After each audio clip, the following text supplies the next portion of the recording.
Hi, today I'll be stringing 6 rackets on 2 machines, demonstrating 3 methods of tensioning your cross strings. I hope you got all of that. Alright, let's get started. Today's video was inspired by my curiosity to find out what really happens when you hold your cross strings in a straight line when you tension each cross. Now the 6 rackets that I strung was the same racket over and over. So I picked something pretty easy. It's a 14 by 18 string pattern Prince racket. I calibrated both machines with a digital scale to make sure that it's pulling the same. I used the same strings. It's a shape polyester 17 gauge. And each racket was strung at 50 pounds. Now the other thing that I did is before each stringing, I did clean the clamps to make sure that everything was consistent. All right, so now let's get into it. All right, so this is racket 1 of 6. And for the first 3 rackets, I'll be stringing on a constant pull machine. So in this case, what I'm doing is I'm purposely leaving the string in a smiley face. So if you can take a look at the string, you'll be able to see how I'm leaving it like that. And I'm gonna pull tension on this string, and then I will straighten it out after I pull tension and then clamp off. So I'll do a couple of strings here, just demonstrating this technique. And I'm doing the one ahead, so I'm gonna leave that loop over here so I can pull tension right here. So again, I'm leaving that smiley face or that string pushed away from the previous weave string. You can see it coming back towards it, but it still needs to be straightened out. So I'm just gonna move it up there. And I did a few crosses already, and I did it all with this technique, and I'll proceed to do it. And in the end, I'll take a string bed deflection on my RDC, and I'll be using a Racquet tune app to also reference it. Now that I've completed stringing the first racket, I'm gonna go ahead and take some string bed deflection readings with my Babolat RDC. And I'll take 3 of them and see what I get. All right, I got 50 in this first one.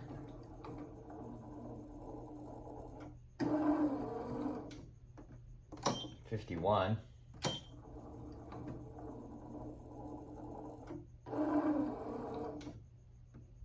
And 51. So I'm gonna go ahead and average those 3 and go at 51. Now I did use my Racquet Tune app also as a reference, and that's the one that takes the frequency using my cell phone, and that one I had 52. So I'm gonna go ahead and log all of these readings, and I'll share it with you at the end. On racket 2 of 6, I'm gonna be holding the cross string as I pull tension and then I clamp off. So unlike the previous method where the string was bowed out and it was in a smiley face configuration, I am gonna pull tension in a straight line. So I'll go ahead and do a couple of strings, and again, I'm gonna just make sure that it's nice and straight before I pull the tension on that string. And you wanna make sure that each string is, and even on this one, I pushed it over so that it's already in place and it's straight and it's parallel with the previously woven and tensioned string. So I'm gonna go ahead and tension this next one right here. And again, I'm gonna hold the cross string so it stays in that straight line. Now that I completed stringing the second racket, I'm gonna go ahead and take the string bed deflection. And again, I'll take 3 readings and see what I get.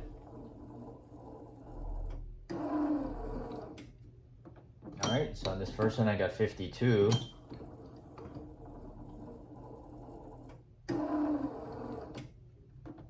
Another 52.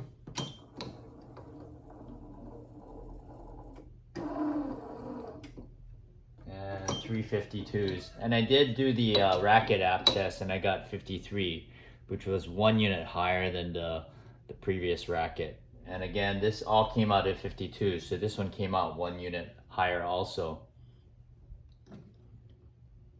On this third racket, I'm gonna go ahead and push each cross string over to the previous woven string. So if you can see this, I pushed it all the way up, and as I tension the string, I'm not gonna hold it in place. I'm just gonna let the string go where it happens to fall. So I'm gonna go ahead and tension here. And this one is straight, but I noticed on the other ones, well, let's see what happens on the next one. It actually was going beyond straight, and I had to straighten it out. So I'm gonna push this over so it's touching the tension string, and we'll see what happens when I pull tension, if it actually is gonna end up going past straight, because that's what happened on the previous one. All right, so I'm gonna go ahead and pull tension on this. I'm not holding it. Yeah, so it's a little bit crooked here, so I'm just gonna go ahead and, again, straighten each one. So similar to the smiley face one, it did get out of alignment, so I did wanna make sure that I at least pushed it so it was straight. All right, so we're back to the RDC on racket number 3, taking some string bed deflection readings. On this first one, I got 50.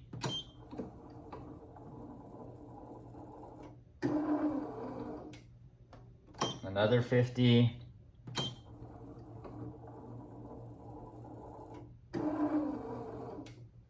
And on this third one, I got another 50. So that was consistently at 50. And so if you compare the 3 rackets on this RDC, the first one with the smiley face at 51, the second one was at 52, and this third one is at 50. So you can see that the second one was definitely the highest one, where I held the string straight in line. As for the racket tune, again, I just use this as a reference. Both the first and the third came out at 52, and that second one, again, where I held the string straight, was at 53. For rackets 4 through 6, I am going to be using a lockout machine. I thought it would be interesting in this experiment to see how the string bed deflection would be any different. So I'll go ahead and follow the same methods that I did on the constant pull. So I will start with the smiley face one, where I did push the string out away from the previously tension string. I had it out this far, but as I was trying to apply tension to the string, it took a while for the tension head to engage and pull tension. So I'm gonna bring it in a little bit closer.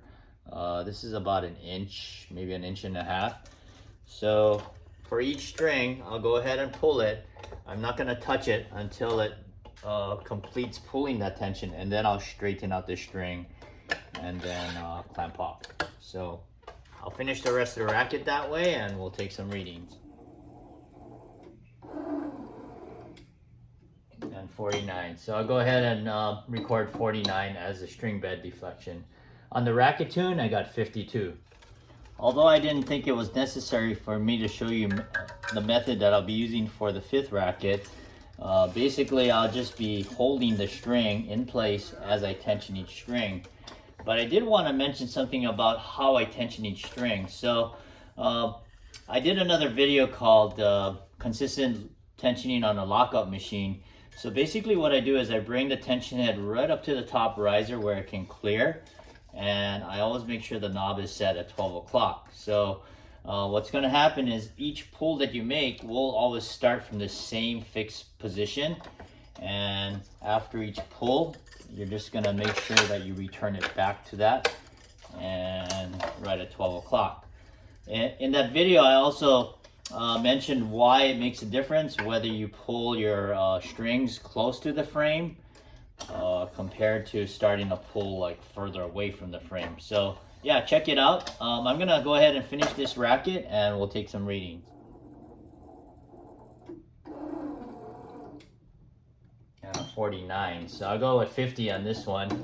On the racket tune though, I got 51 for some reason. It came out lower than the previous racket, but I'll go ahead and log 50 on this one. All right, so I just finished racket number 6, and again, this is the one that I held I pushed the string over to the previously tensioned string, and I pulled tension on it. I let it set where it was set, and then I straightened out the string.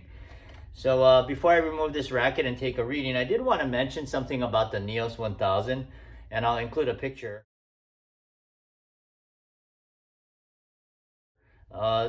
You can actually loosen the set screw at the bottom of the tension arm assembly, and if you do, then you can move your tension head arm assembly around. I know a lot of stringers tend to just lock that one and just keep it in place, but it is something that I use, and it is useful. You can sometimes just move your machine around instead of walking around your machine.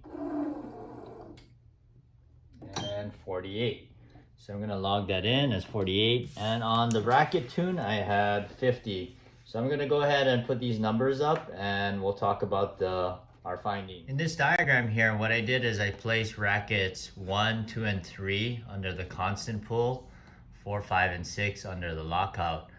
And Racquets 1 and 4, those are the two that were done with the smiley face where the string was bowed out away from the previously tension string.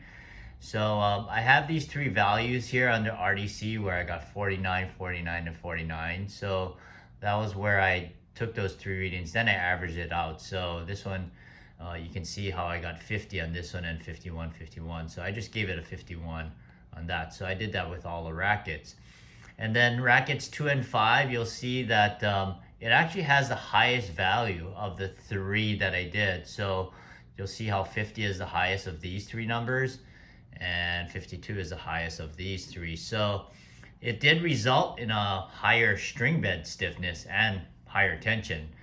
Now Racquets 3 and 6, you'll notice that those two numbers here are the lowest of the three done on each of these Racquets, on each of these machines.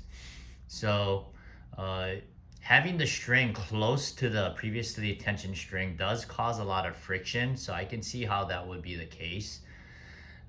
So yeah, that makes a lot of sense there. As for the Racquet Tune app readings, you can see how the readings were not as consistent. So I have a 52 here, 53 as a high here, but then it went up to 52 again here. So you can see how these two are not consistent with each other here. And then on the lockout machine, I had the 52 as a high here, 51, and then 50. So of these three numbers, at least this is the lowest, and it kind of makes sense with this number here. But the Racquet Tune app, it is what it is. It's good for actually tracking tension loss. But if I had a choice, if I did this again, I would definitely use my ERT, which is broken right now, and I hope to get a new one soon. I hope after today's video, I shed some light on why it's important to hold your cross strings in a straight line if you want to achieve the optimum tension and string bed stiffness. Now I realized that I did this on a shaped polyester, so maybe it might be different with a round polyester, or maybe a synthetic or a natural gut. I guess if I was really curious, I might do that in a future video. Thanks for watching, happy stringing, and let your strings play.